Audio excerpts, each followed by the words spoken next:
maybe of equal momentum or near, was 1992, the opening up of the single market of Europe. But Europe hasn't been mentioned so far. I hope we stay in the European Union and we won't have to rely on your granny in Dorset to stay in this country. I just wonder to what extent we are promoting entrepreneurship across Europe, because it's a great opportunity. And of course, in Greece, you have 50% youth unemployment, and we have high youth unemployment here too. Very, very relevant question. Should we go to Dimitris? The European Union, the EU28, despite the crisis and the problems, and we all complain a lot about Europe, remains the largest unified economic area on earth. It's a market of 500 million people, of high buying capacity, 13 trillion more than 13 trillion euro market, and I think we are shooting our feet whenever we are trying, we over-complain.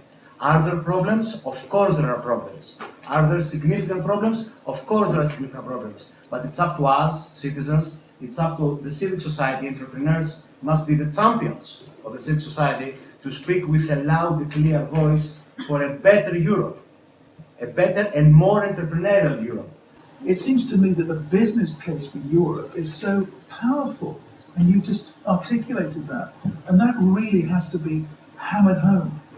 And I think when it comes to the general election, that probably will be understood more, but at the moment that remains the challenge, because I'm afraid people aren't listening to the business case, because UKIP are a protest party, and they're going to cause a lot of damage, because if we leave Europe, we're in a mess.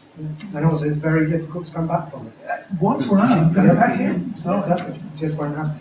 I do see myself more as a modern European than as a Brit. I travelled a lot. I grew up in Spain for 4 years as a child, and I think I'm of a generation that's really benefited from the freedom of movement, the barriers, the freedom of people moving across Europe. It's something that I really, really hope stays and grows and develops. Yes, there are challenges in the European Commission. Yes, it's hugely expensive. Yes, there are issues that really need addressing, and I understand that no politician wants to surrender any of their power. But I really feel that the next phase of European integration really does need to come from this disintegration of political unwill to integrate. And that really does need to come from our generation. It really does.